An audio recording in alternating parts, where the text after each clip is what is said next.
مساء الخير والحب والسعادة.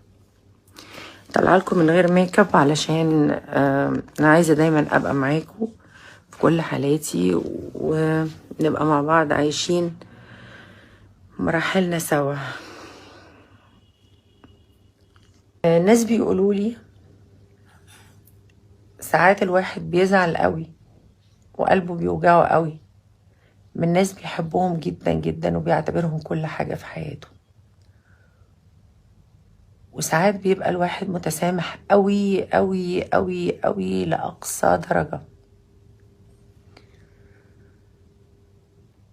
ما بيبقاش الشخص الزعلان مش عايز يسامح أو قلبه أسود أو سود، لأن عمر أبدا القلب الأبيض ما بيسود، ما ينفعش يسود.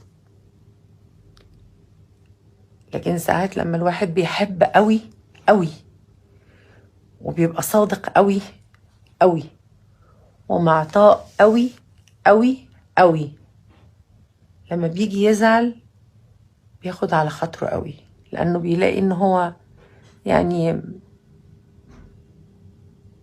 ما كانش ينفع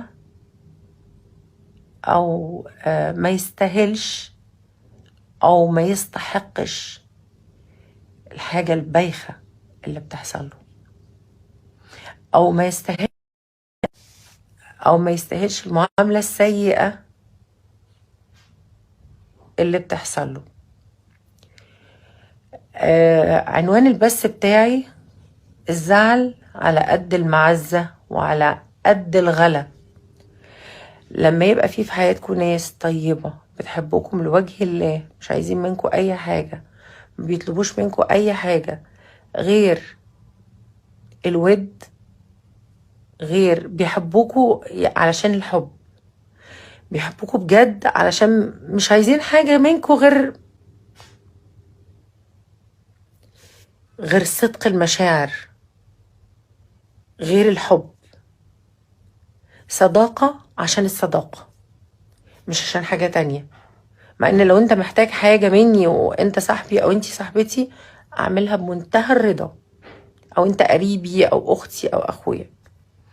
لازم يبقى اساس العلاقة الاول عشانك انت، او عشاني انا، او عشان الصداقة، او عشان العلاقات الطيبة، ما يبقاش عشان المصلحة.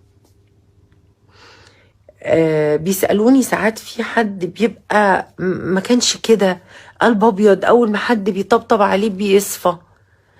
ما هو كل انسان طاقة، والطاقة دي ساعات